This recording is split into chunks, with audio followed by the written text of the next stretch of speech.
صل على سيدنا ومولانا محمد وعلى سيدنا علي وسيدتنا فاطمة وسيدتنا زينب وسيدنا حسن وسيدنا حسين وعلى آله وصحبه وبارك وسلم الحمدللہ رب العالمین والصلاة والسلام علی سید الانبیاء والمرسلین اللہم صلی علی سیدنا و مولانا محمد وعلی آلہ واصحابہ وبارک وسلم وصلی علیہ۔ دنیا کے تمام دیکھنے والوں کو، تمام چاہنے والوں کو، تمام پیار کرنے والوں کو، اور جہاں جہاں تک اس وقت میری آواز کو سنا اور مجھے دیکھا جا رہا ہے، جنید اقبال کی جانب سے انتہائی محبت کے ساتھ السلام علیکم۔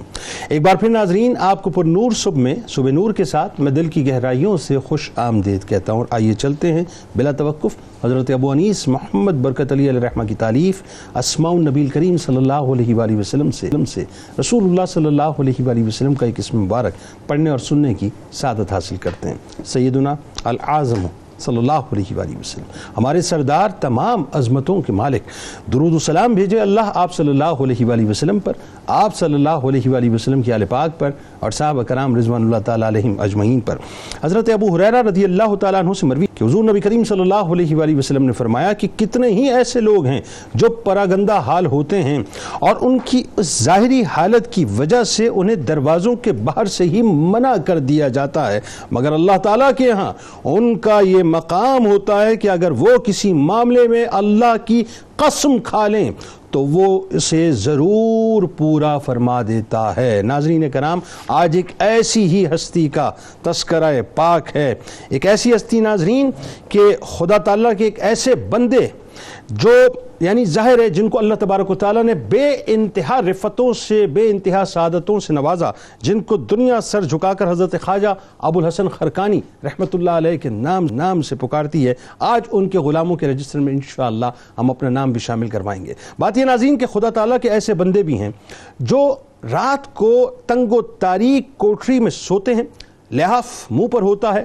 تو آسمان کے ستاروں اور چاند کی سیر کو دیکھتے ہیں۔ بڑی توجہ آپ کی رہے، لوگوں کی اس اطاعت اور گناہ کو دیکھتے ہیں جو فرشتے آسمان پر لے جاتے ہیں، اور لوگوں کے رزقوں کو دیکھتے ہیں جو آسمان سے زمین پر اترتے ہیں، اور ان فرشتوں کو دیکھتے ہیں جو آسمان سے زمین پر آتے ہیں پھر آسمان پر چلے جاتے ہیں، اور آفتاب کو دیکھتے ہیں جو کہ زمین میں گرتا ہے۔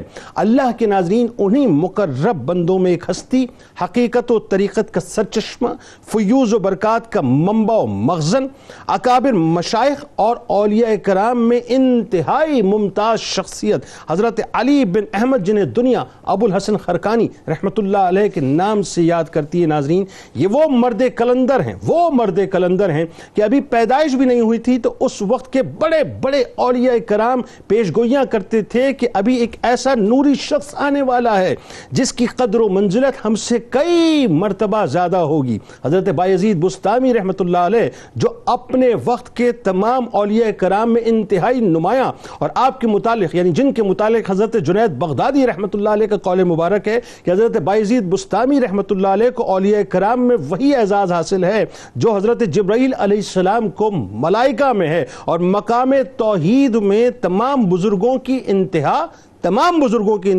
آپ رحمت اللہ علیہ کی ابتدا ہے۔ انہی حضرت بایزید بسطامی رحمت اللہ علیہ نے نہ صرف ابو الحسن خرقانی رحمت اللہ علیہ کی آمد کی بشارت سنائی، بلکہ آپ رحمت اللہ علیہ پر حضرت بایزید بسطامی رحمت اللہ علیہ کی خاص نظر عنایت بھی تھی کہ پردہ فرمانے کے بعد بھی روحانی طور پر آپ کو تیار کیا، یعنی حضرت ابو الحسن خرقانی رحمت اللہ علیہ کو باطنی فیض آپ نے عطا فرمایا، اور پھر اسی بسطامی فیض کو اویسی رنگ کے ساتھ آپ نے تمام جہانوں میں عام کیا۔ حضرت خواجہ ابو الحسن خرقانی رحمۃ اللہ علیہ کو بچپن سے ہی اولیاء کرام سے انتہائی قلبی محبت، علم دین سے گہری وابستگی اور سلوک و احسان سے بے حد شغف تھا، اور آپ اپنی خداداد صلاحیتوں کی بدولت کسب علم، علوم و شریعت اور تحصیل سلوک و طریقت میں کمال حاصل کرتے رہے، یہاں تک کہ نیک لوگوں کی صحبت، ہمیشہ باوضو رہنا، عبادت و ریاضت میں وقت گزارنا اور اپنے زمانے کے معروف علماء کرام اور صوفیاء عظام سے آپ ملاقاتیں کیا کرتے تھے.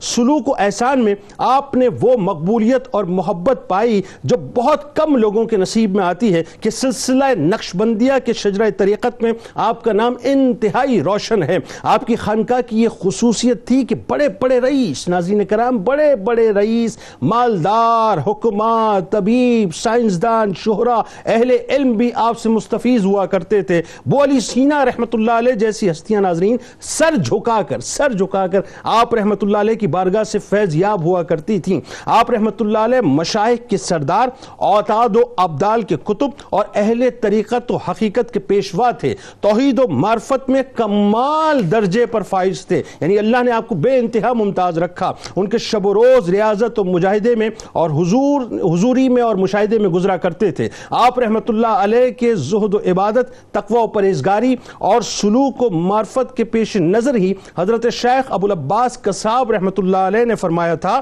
کہ ہمارے بعد ہمارا بازار ابو الحسن خرقانی رحمۃ اللہ علیہ سنبھالیں گے. وقت کے بادشاہ بھی آپ کی خانقاہ کے خوشہ چین تھے، لیکن آپ ایک خوددار شخصیت کے حامل تھے. کسی کو خاطر میں نہیں لاتے تھے اور کسی سے کوئی لالچ نہیں رکھتے تھے.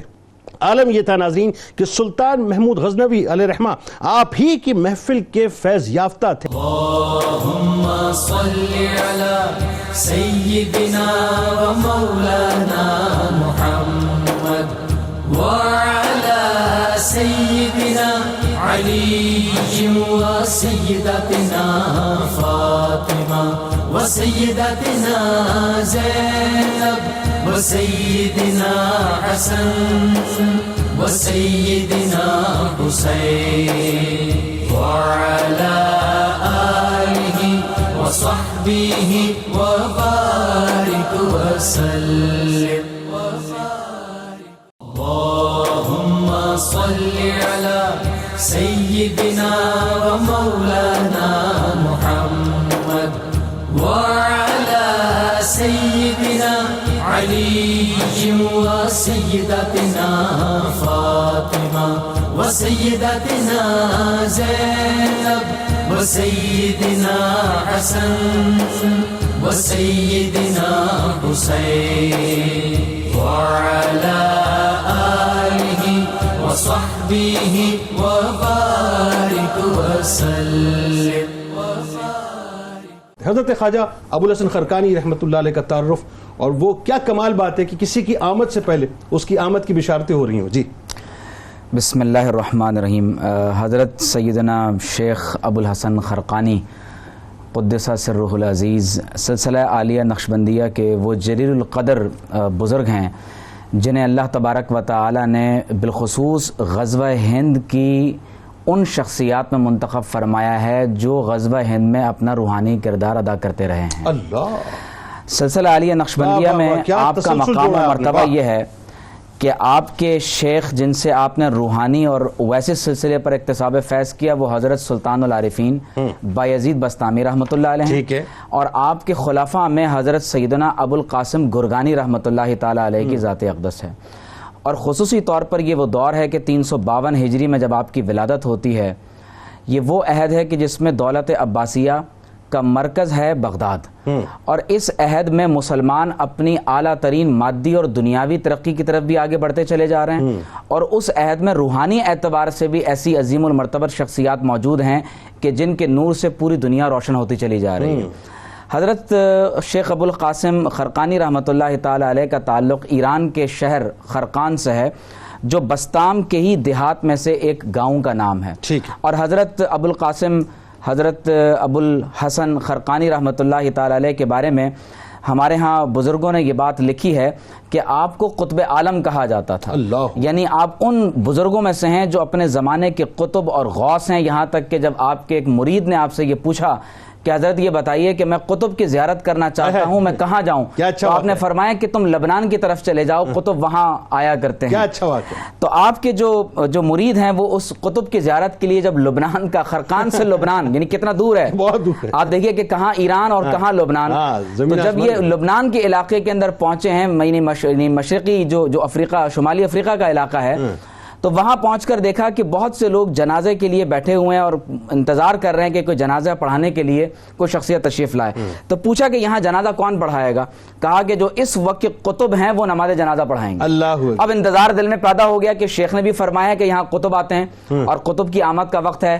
تو جب دیکھا تو حیران رہ گئے کہ جنازہ پڑھانے والا کوئی اور نہیں, وہ حضرت ابو الحسن خرقانی رحمۃ اللہ علیہ کے ذاتی اقدس ہے. سبحان اللہ. تو لکھا ہے کہ آپ کے وہ مرید وہاں چھپ کر بیٹھ گئے. جب اگلی نماز کے لیے آپ دوبارہ تشریف لائے تو ان کے دامن کو پکڑ لیا اور معافی کے خواستگار ہوئے. اب آپ نے بالخصوص جو حضرت بایزید بسطامی رحمۃ اللہ علیہ کی پیشن گوئی کی طرف آپ نے جو اشارہ کیا ہے, اگرچہ حضرت ابو القاسم قشیری کا بیان یہ ہے جو خود داتا گنج بخش رحمۃ اللہ علیہ کے استادوں میں سے ہیں. سبحان اللہ. یعنی کہاں داتا صاحب کے استاد ابو القاسم قشیری رحمۃ اللہ علیہ کہ جو خود ہندوستان میں اتنا بڑا دعوت و تبلیغ کا کار عظیم سر انجام دے رہے ہیں. آپ فرماتے ہیں کہ جب حضرت پیر خرقانی کو میں نے پڑھا ہے, ان سے استفادہ کیا ہے, تو فرمایا کہ میری ساری فصاحت و عبارت جاتی رہی اور مجھے ایسا محسوس ہوا کہ حضرت کی موجودگی میں میری ولایت بھی وہ مجھ سے واپس لے لی گئی ہے. یعنی یہ اولیاء کا مقام و مرتبہ, بے انتہا روب تھا, بے انتہا روب. تو حضرت سلطان العارفین علیہ رحمہ ہر سال آپ کے خطے سے گزرا کرتے تھے. تو جب ایک مرتبہ آپ خرقان کے علاقے سے گزرے تو آپ سانس لینے لگے. دیکھیے اولیاء کی صفت یہ ہے کہ وہ فضا کے اندر جو مستقبل ہے اس کو بھی سونگ لیتے ہیں اور وہ ماضی کو بھی جان لیتے ہیں اور حال پر بھی وہ خاص نظر رکھتے ہیں. تو آپ نے مریدوں نے پوچھا کہ آپ کیا سونگتے ہیں؟ فرمایا کہ مجھے اس علاقے سے ایک مرد خدا کی خوشبو آتی ہے جس کا نام علی اور کنیت ابو الحسن ہے, لیکن 3 باتوں میں مجھ سے بھی آگے ہوگا. اللہ. اچھا وہ کیا؟ فرمایا نمبر 1 فرماتے ہیں کہ وہ اہل و عیال کا بوجھ اٹھائے گا. سبحان اللہ. نمبر 2 کھیتی باڑی کرے گا. اور نمبر 3 درخت لگائے گا, یعنی اپنے ہاتھ سے اپنا رزق خود اگائے گا. اور اسی واقعے کو حضرت مولانا جلال الدین رومی رحمۃ اللہ علیہ نے اپنی مثنوی کے اندر باقاعدہ ذکر کیا ہے. اچھا اب اس میں ایک بات جو ڈاکٹر صاحب میں چاہتا ہوں آپ کلام فرمائیے کہ 4 واسطوں سے آپ فدا تھے حضرت بایزید بسطامی رحمۃ اللہ علیہ کی بارگاہ میں, اور ان پر ظاہر مطلب فنا فی الشیخ کی منازل آپ طے کر رہے تھے. جو عقیدت آپ کی تھی حضرت بایزید بسطامی رحمۃ اللہ علیہ سے اور جو نظر کرم حضرت بایزید بسطامی رحمۃ اللہ علیہ کی آپ پہ تھی, ذرا وہ بتائیے. بسم اللہ الرحمن الرحیم. بحمدہ تعالی آج ہم بہت ہی بڑی بزرگ شخصیت پر گفتگو کر رہے ہیں, اور ان کی ذات کے حوالے سے چند الفاظ ادا کرنا اور ان کا ذکر کرنا نہ صرف باعث سعادت ہے, باعث فیض ہے, بلکہ اس کا سننا, سمجھنا اور اس دور کو دوبارہ ریکال کرنا, ان تمام کے نہ صرف ذہنی اور انٹلیکچول فوائد ہوتے ہیں بلکہ ظاہر روحانی فوائد بھی. ہماری اصلاح سب سے بڑی بات یہ کہ ان شخصیات کا ذکر کرنے کا مطلب یہ ہے کہ ہم ان کی شخصیات سے کیا پیغام لے رہے ہیں, اور پھر وہ تذکرہ کہ حضرت بایزید بسطامی اور ابو الحسن خرقانی ان کا آپس میں تعلق, اور پھر ان کا جو امپیکٹ اوور آل پوری دنیا میں مسٹسزم کے اوپر اور تصوف پر پڑا, اس کا ذکر بھی ہوتا پلیز. اچھا اب پہلی بات تو اس حوالے سے یہ ہے کہ حضرت بایزید بسطامی رحمۃ اللہ تعالی علیہ کے ساتھ آپ کا ایک خاص تعلق تھا. ایک تعلق تو ہمارے ہاں بیعت کے سلسلے سے جوڑا جاتا ہے, اور وہ آپ کے ساتھ 4 واسطوں کے ساتھ آپ بایزید بسطامی رحمۃ اللہ تعالی علیہ سے جوڑتے ہیں.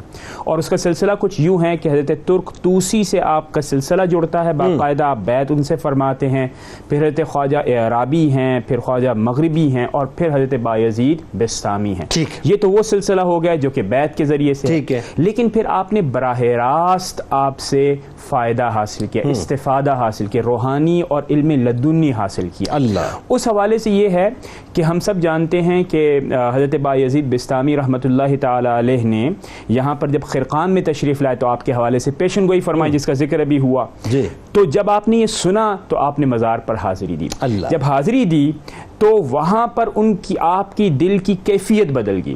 جب دل کی کیفیت بدلی تو حضرت نے یہ سوچا کہ یہاں کچھ ایسا ہے جس کا میری مستقبل کے ساتھ, میرے نفس کے ساتھ, میری ذات کے ساتھ تعلق ہے, اور انشاءاللہ تعالی اللہ رب العزت خاص کرم اور فضل فرمائے گا. مطلب وہی بات ہے کہ پہنچی وہیں پہ خاک جہاں کا خمیر تھا. بالکل اصل بات یہ کنیکٹیویٹی وہیں سے جوڑی جا رہی ہے, جسے آپ یہ کہہ سکتے ہیں کہ اسپریچول کنیکشن وہاں پر اسٹرانگ ہو گیا. کیا اچھی بات ہے. پھر آپ نے معمول بنایا با اختلاف روایت روایات 12 سال تک آپ اپنی نماز عشاء خرقان میں ادا فرماتے، وہاں سے تشریف لے کے جاتے مزار پر، کم و بیش 9 میل کا فاصلہ ہے، وہ ادا کرتے، مزار پر حاضری دیتے، کافی دیر تک وہاں پر مراقبہ فرماتے، اور پھر جب مراقبہ ختم ہو جاتا تو دعا فرماتے. اب سوچئے دعا کتنی خوبصورت فرماتے اللہ رب العزت آپ نے حضرت بایزید بستامی کو جس مقام اور مرتبے پر فائز فرمایا آپ مجھے بھی فرما دیجیے. اور جب یہ دعا مکمل ہو جاتی تو پھر آپ واپس اپنے دیس یعنی خرقان میں تشریف لے آتے، یعنی اور کچھ نہیں مانگ رہے،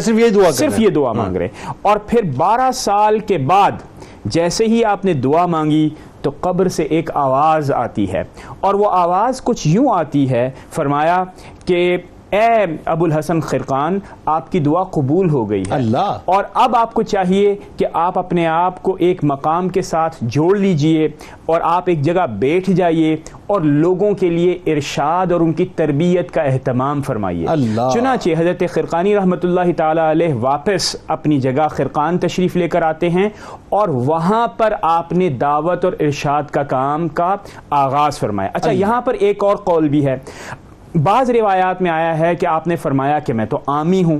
اس کی انٹرپریٹیشن بعض صوفیاء نے یہ کی کہ آپ کو اسی وقت ڈائریکٹلی علم لدنی عطا فرما دیا گیا اور علم شرع بھی عطا فرما دیا گیا. یہ وجہ تھی کہ فرمایا کہ سورہ فاتحہ سے شروع کرو اور 25 دن میں آپ نے قرآن ایسے ہوا نا. ایک یہ روایت ہو گئی، اور ایک روایت یہ ہے کہ یہ آپ کا اظہار انکسار مزاج ہے، یعنی منکسر المزاجی کی انتہا. آپ دیکھیے کہ اس وقت کے لوگ آپ کو بڑے فقیہ سمجھتے تھے، بڑے محدث تھے، یعنی فقہا اور محدثین میں آپ کا شمار ہوتا تھا، لیکن عجز و انکساری یہ تھی کہ میں تو علم شرع جانتا ہی نہیں ہوں، میں تو کچھ جانتا ہی نہیں ہوں.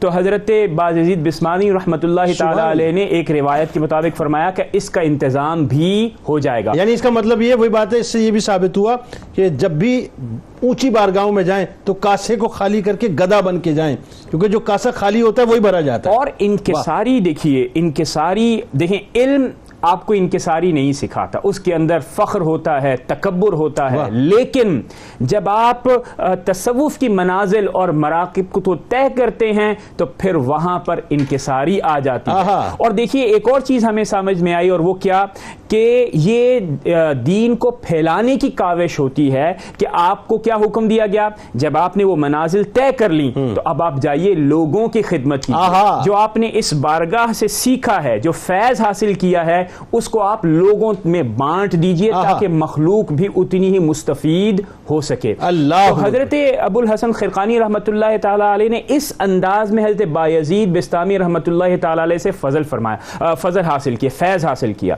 اب جو بات اور خاص ہے جس کے اوپر ہمیں نکتہ ڈالنا چاہیے اور جس کے اوپر ہمیں غور و خوض کرنا چاہیے وہ یہ ہے کہ آپ یہ دیکھیے کہ واسطے 4 ہیں، لیکن آپ ان مشائخ میں شامل ہوتے ہیں جنہوں نے علم لدنی ان 4 واسطوں کو کراس کر کے حاصل کیا، اور براہ راست آپ کو فیضان حضرت بایزید بستامی رحمۃ اللہ علیہ کا عطا ہوا. اچھا تھوڑا سا اور بات کو ذرا یوں سمجھنے کی کوشش کرتے ہیں کہ آپ کا جو زہد و تقوی ہے، میں حیران ہو جاتا ہوں جب میں حضرت ابو الحسن خرقانی رحمۃ اللہ علیہ کو پڑھ رہا تھا. یعنی آپ اندازہ کیجئے کہ یہ کیسے ممکن ہے کہ 40 برس تک ایک شخص ٹھنڈا پانی نہ پیے، 40 برس تک نفس اس حد تک جو ہے نفس کو جو ہے وہ اپنا یوں سمجھ لیجئے کہ بار بار بتلایا جائے کہ تیری کوئی اوقات حیثیت نہیں کہ کھٹی لسی تک جو ہے وہ حلق سے نہ اتارے. کیا کمال زہد و تقوی، جی بتائیے. بسم اللہ الرحمن الرحیم، اللہم صلی علی محمد وعلی آل محمد وبارک وسلم. و شکریہ جنید بھائی. اہل اللہ میں ہمیں یہ قدر مشترک جو چیز نظر آتی ہے کہ انتہا درجے کی عبادت اور زہد و تقوی ہر اللہ کے ولی میں ہمیں یہ نظر آتا ہے. اور قرآن کریم نے ان کی نشانی اور ان کی علامت ہی یہ بیان فرمائی کہ تتجافا جنوبہم عن المضاجع، کہ ان کی کروٹیں، ان کے پہلو بستر سے جدا رہتے ہیں. وہ رات کو آرام کر کے اپنی راتیں نہیں گزارتے بلکہ پوری رات اللہ رب العالمین کی عبادت میں، بندگی میں اور عبادات میں اللہ رب العالمین کی وہ صرف کر دیتے ہیں. قرآن کریم میں ایک اور مقام پر فرمایا کہ والذین یبیتون لربہم سجدا وقیاما، کہ پوری رات وہ سجدے کی حالت میں، قیام کی حالت میں، رکوع کی حالت میں، اس کیفیت میں وہ گزار دیتے ہیں. تو اہل اللہ میں ہمیں اور بالخصوص حضرت ابو الحسن خرقانی علیہ رحمہ آپ کی شخصیت اور آپ کی سیرت طیبہ کا اگر مطالعہ کیا جائے تو 40 سال اور بعض روایتوں میں پوری زندگی بلوغت سے لے کر وصال تک پوری زندگی میں آپ کی راتوں کا یہ معمول تھا کہ مستقلاً اللہ رب العالمین کی عبادت ہے, اللہ, اور بلکہ 40 سال تک جو مستقل ایک تسلسل بیان کیا جاتا ہے, تو 40 سال جب مکمل ہوتے ہیں تو ایک مرتبہ آپ اپنے ایک مرید خاص سے فرماتے ہیں کہ تکیہ لاؤ, میں آرام کرنا چاہتا ہوں. اللہ, تو عرض کیا کہ حضور آج تک تو آپ کو رات میں آرام کرتے ہو نہیں دیکھا, آج وجہ کیا ہے,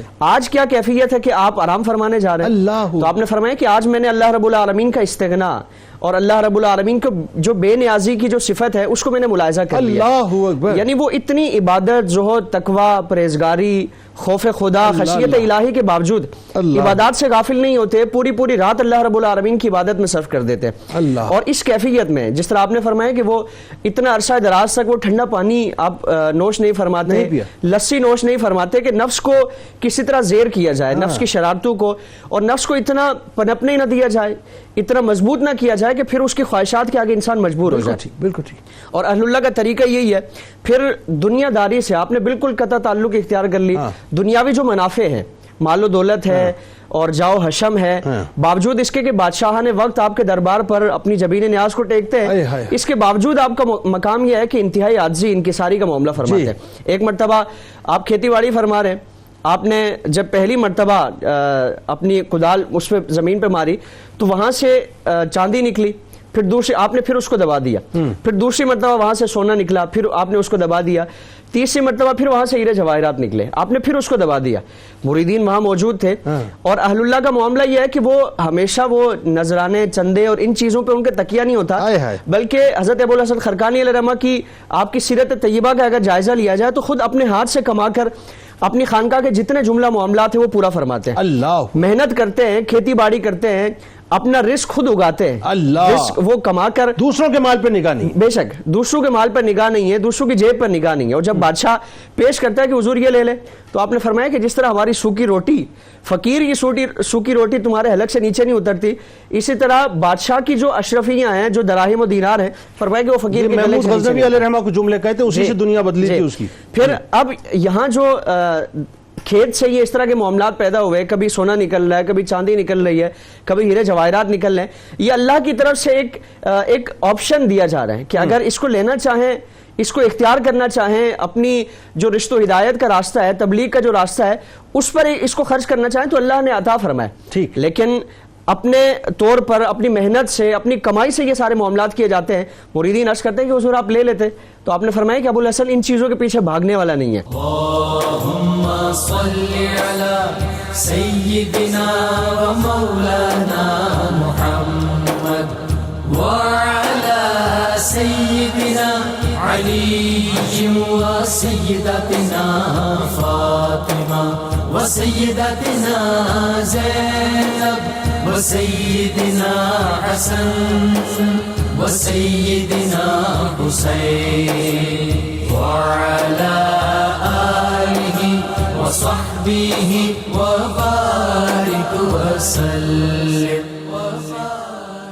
اللہم صلی علی سیدنا و مولانا محمد وعلی سیدنا علی و سیدتنا فاطمہ و سیدتنا زینب و سیدنا حسن و سیدنا حسین وعلی آلہ وصحبہ وبارک وسلم.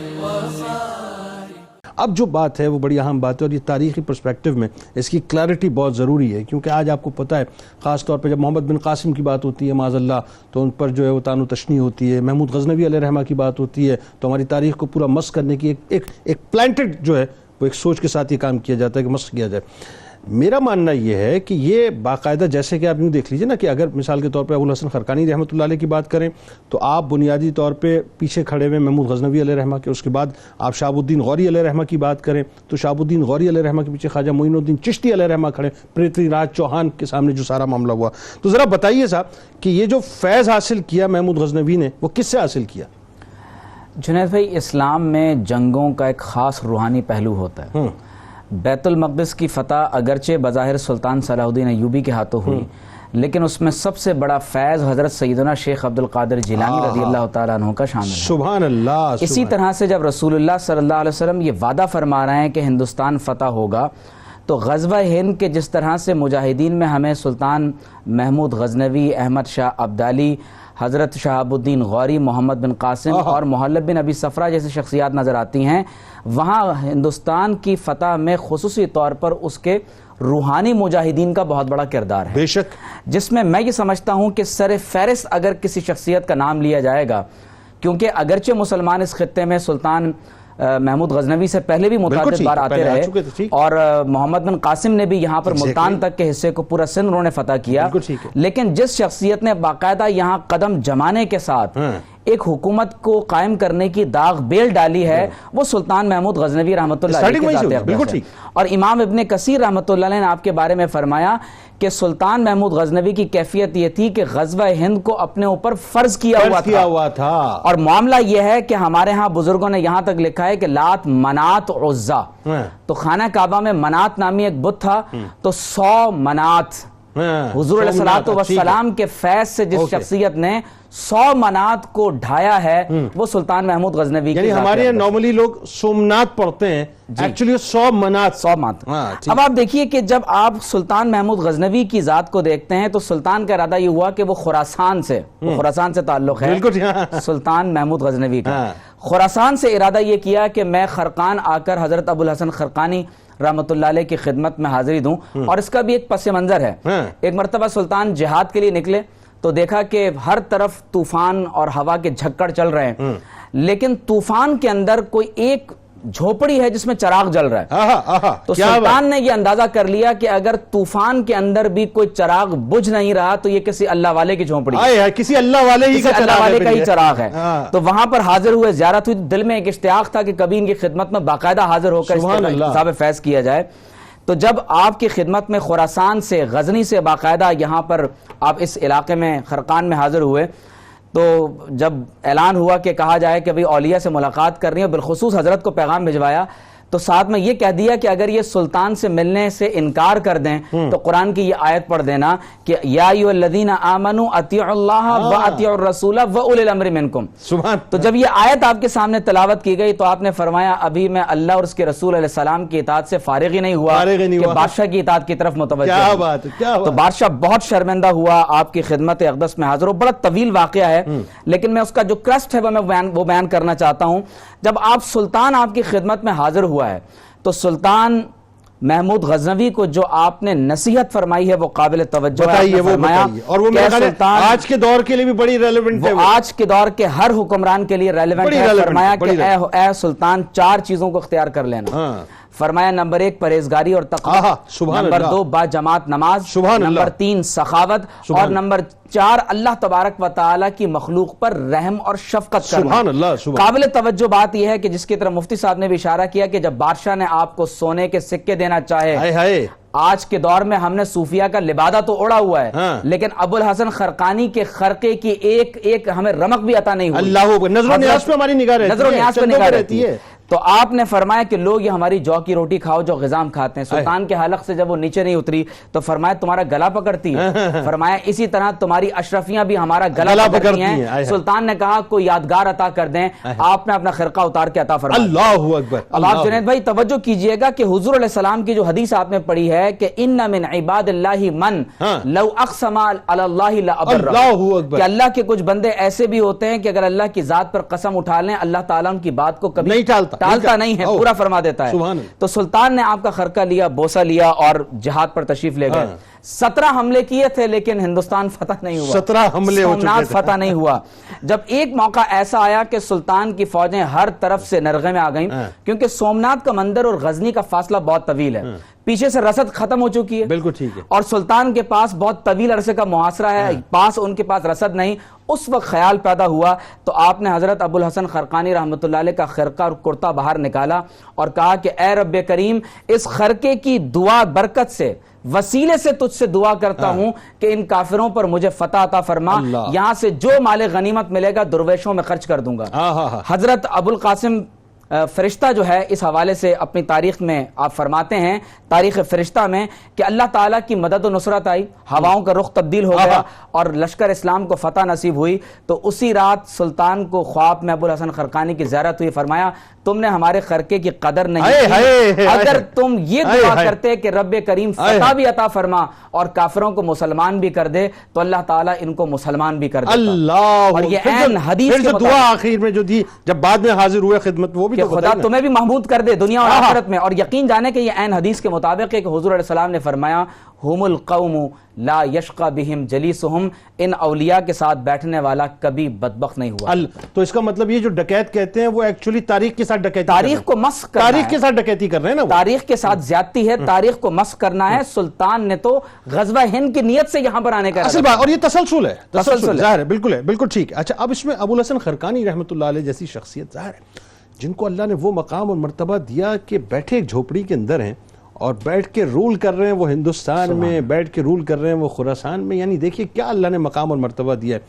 ساتھ ساتھ جو عملی طور پہ آپ کی تعلیمات، اور تعلیمات کے بارے میں میرا عموماً ماننا یہ ہو جیسے مولا کائنات کا قول مبارک ہے نا کہ تم کلام کرو تاکہ پہچانے جاؤ، تو آپ کے جو اقوال ہیں وہ ایسے ہیں جو آپ کی پہچان کراتے ہیں. ذرا وہ لوگوں کو بتائیے. بسم اللہ الرحمن الرحیم. جنید بھائی آپ نے بہت خوبصورت انداز میں بیان فرمایا کہ آپ کے اقوال لوگوں کی نہ صرف تعلیم و تربیت کا ذریعہ بنے بلکہ بڑے بڑے صوفیاء اور بزرگوں نے آپ کے اقوال کو اپنے تالیفات میں جمع کیا اور وہ آج بھی لوگوں کے لیے روشنی کا سبحان اللہ. سب سے پہلے تو میں آپ کی توجہ اور ناظرین کی توجہ چاہوں گا کہ آپ کی خانقاہ پر کیا لکھا ہوا ہے. وہاں پر یہ لکھا ہوا ہے کہ جو شخص یہاں پر حاضری دے، ٹھیک ہے، اسے کھانا پیش کیا جائے. سبحان اللہ. اور کھانا پیش کرتے ہوئے اس سے نہ اس کا دین نہ مذہب پوچھا جائے. کیونکہ میں یہ سمجھتا ہوں، حضرت خرقانی فرماتے میں یہ سمجھتا ہوں کہ جس جاندار کو اللہ رب العزت نے جان دی ہے وہ خرقانی کے دسترخوان پر بغیر کھانے کے نہیں جائے. اللہ اکبر. سبحان. آپ کو بات سمجھ میں آئی کہ بالکل لوگوں کی خدمت قطع نظر اس بات کے کہ ان کا دین کیا ہے، ان کا مذہب کیا ہے، ان کا مذہب کیا ہے. دوسری خوبصورت بات آپ نے فرمایا صوفی کون ہے؟ فرمایا صوفی وہ ہے جس نے 24 گھنٹے گزر جائیں اور کسی مومن کو تکلیف نہ دی، اور اگر کسی کو تکلیف دے دی تو پھر وہ صوفی نہیں ہے. اب آپ غور کیجئے کہ صوفیاء کتنے غیر مضر ہوتے ہیں کہ نہ زبان سے، نہ اپنے آنکھوں کے دیکھنے سے، نہ قول سے، نہ اپنی کسی انگیجمنٹ سے لوگوں کے لیے تکلیف کا باعث ہوتے ہیں، کیونکہ وہ یہ سمجھتے ہیں کہ مومن اعلیٰ بن ہی نہیں سکتا جب تک کہ وہ لوگوں کے لیے رحمت اور رحیم اور شفیق نہ بنے. سبحان اللہ. اب تیسری بات کی طرف میں آپ کی توجہ دلاؤں گا. ایک سالک آتا ہے پوچھتا ہے کہ اللہ رب العزت تک اور معرفت، اللہ رب العزت کی حقیقت کو پہچاننے کا کیا طریقہ ہے؟ کوئی آسان ہر آدمی سمجھنا چاہتا ہے، ہر بندہ سمجھنا چاہتا ہے. آپ چونکہ اس وقت کھیتی باڑی فرما رہے تھے تو آپ نے جو آلات تھے کھیتی باڑی کے ان کی طرف اشارہ کرتے ہوئے فرمایا یہ ہیں جو کہ اللہ رب العزت کی معرفت کے آلات ہیں. یعنی تم کھیتی باڑی کرو، بالفاظ دیگر کسب حلال، یعنی حلال رزق کا کمانے کی کوشش اور اپنے اوپر حلال رزق کا استعمال ہی تمہیں معرفت الہی کی طرف. اچھا ایک اور بات اس میں آپ بالکل اور مزید اقوال بھی بتائیں. وہ کھیتی باڑی سے مجھے بات یاد آ گئی کہ کھیتی باڑی آپ کیا کرتے تھے اور جس وقت نماز کا وقت ہوتا تو بیلوں کو اسی انداز سے چھوڑ دیتے، نماز ادا کر کے واپس آتے تو سارا کام بیل کر چکے ہوتے تھے. یعنی اللہ تعالیٰ نے جانوروں کو بھی آپ کے تابع کر دیا تھا اس معاملے. اور بہت دلچسپ بات یعنی جنید بھائی میں چاہوں گا کہ یہاں ذکر کیا جائے کہ آپ اپنی کھیتی باڑی ہی سے اپنی خانقاہ کو چلاتے تھے. اب یہ جو ٹرینڈ، نہ چندہ، نہ آپ کو کوئی عطایات چاہیے تھے، نہ کسی قسم کی فنڈنگ چاہیے تھی، خود اپنے زور بازو سے محنت کرتے اور پھر اپنی خانقاہ کو چلاتے. ایک سے دو باتیں اور بڑی خوبصورت ہیں. فرمایا وہ خانقاہ نہیں کہ اگر اس کے سامنے ایک اور خانقاہ بن جائے تو پہلی خانقاہ والے کے دل میں میل آ جائے. یعنی ایک دوسرے کو تسلیم کرو. یعنی اس کا مطلب کیا ہوا کہ للہیت اور اخلاص نہیں. سبحان اللہ. اس سے ہمیں یہ پتہ چلتا ہے کہ تصوف کیا ہے. اللہم صلی علی سیدنا و مولانا محمد وعلى سيدنا علي وسيدتنا فاطمة وسيدتنا زينب وسيدنا حسن وسيدنا حسين وعلى آله وصحبه وبارك وسلم. اللهم صل على سيدنا ومولانا محمد وعلى سيدنا علي وسيدتنا فاطمة وسيدتنا زينب وسيدنا حسن وسيدنا حسين وعلى آله وصحبه وبارك وسلم. آپ کی تعلیمات بڑی اہم، اور ظاہر ہے آپ کے اقوال، آپ کی تعلیمات کے بارے میں لوگوں کو بتائیے کہ آپ کی تعلیمات سے آج کا مسلمان کیسے استفادہ کر سکتا ہے. جنید بھائی، جب ہم ان اہل اللہ کا تذکرہ کرتے ہیں تو سب سے بنیادی اور سب سے اہم چیز موجودہ زمانے میں ان کی تعلیمات ہیں، تاکہ تصوف سے جڑے ہوئے جتنے ظاہری طور پہ ہمیں ہمارے معاشرے میں افراد نظر آتے ہیں تو ان کی حقیقت کیا ہے، ان کا دعویٰ کس قدر، کس حد تک وہ حقیقت کے قریب ہے، اور حقیقی جو تصوف سے متعلق افراد ہیں، ہمارے اسلاف ہیں، ان کا عمل کیا تھا. اور اسی حوالے سے حضرت ابو الحسن خرقانی علیہ الرحمہ سے پوچھا گیا کہ حضور صوفی کون ہے اور تصوف کیا ہے؟ تو آپ نے فرمایا کہ صوفی وہ نہیں ہے جس نے مسلح اٹھایا ہو، جس نے گدڑی پہنی ہو، اور تصوف وہ رسومات کا نام نہیں ہے، عادات کا نام نہیں ہے، بلکہ تصوف یہ ہے اور صوفیت یہ ہے کہ انسان اپنے آپ کو مٹا دے، فنا فی اللہ ہو جائے، اور ہر لحظہ، ہر گھڑی، ہر لمحہ اس کے سامنے اللہ اللہ ہو.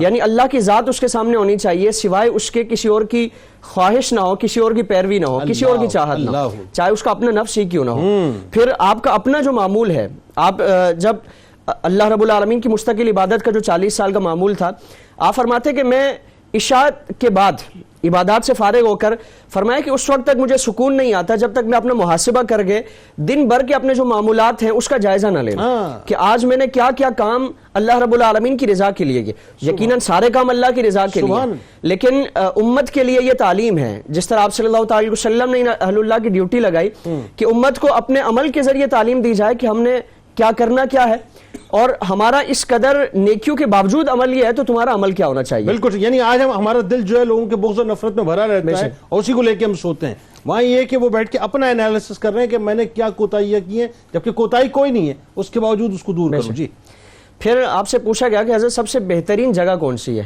اور سب سے بہتر چیز کیا ہے، تو آپ نے فرمایا کہ وہ دل جہاں اللہ رب العالمین کی یاد ہو، یعنی اللہ کی یاد جس دل میں بستی ہے، اور جس طرح حدیث میں فرمایا کہ وہ اللہ رب العالمین وہاں اللہ رب العالمین کی خاص توجہ ہوتی ہے اس دل پر جو دل اللہ رب العالمین کا ذکر کرنے والا ہو. پھر اسی طرح آپ کا ایک صوفیت کے حوالے سے، تصوف کے حوالے سے آپ نے فرمایا کہ یہ ظاہری لباس پوشاک کا نام نہیں ہے.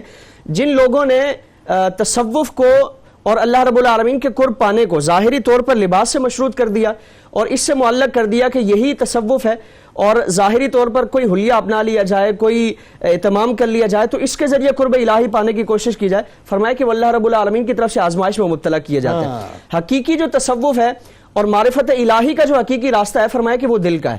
یعنی اللہ رب العالمین کا خوف، اللہ کی خشیت، للہیت، یہ سارے معاملات، فرمایا کہ جب تک اللہ کا تعلق وہ دل سے نہیں جڑ جاتا دنیا میں بھی کامیابی نہیں ہے، فرمایا کہ آخرت میں بھی کامیابی نہیں ہے. اسی طرح آپ کی بارگاہ میں ایک شخص آیا اور عرض کرنے لگا کہ حضور مجھے خرقہ عطا فرمائے، اور مجھے میں جاننا چاہتا ہوں اپنے علاقے میں جا کر اللہ رب العالمین کی دین کی تبلیغ اور رشد و ہدایت کا کام کرنا چاہتا ہوں. تو ایک تو آپ نے فرمایا کہ اپنی طرف نہ بلانا، اللہ کی طرف بلانا، جس طرح پہلے بیان ہوا. تو عرض کیا کہ حضور اپنی طرف کیسے بلانا ہوا، یعنی میں اللہ کی طرف ہی بلاؤں گا؟ تو فرمایا کہ جب تمہارے مقابلے میں کوئی دوسرا شخص بھی اللہ کی طرف بلانا شروع کرے تمہارے دل میں حسد پیدا ہو. پھر خرقے سے متعلق فرمایا، آپ نے فرمایا کہ اس سے سوال فرمایا، آپ نے فرمایا کہ اگر کوئی مرد اس کا لباس وہ عورت کو پہنایا جائے تو کیا عورت مرد بن جائے گی؟ اس کی حضور لباس سے تو کچھ نہیں ہوتا، لباس پہننے سے کوئی عورت مرد نہیں بن جائے گی.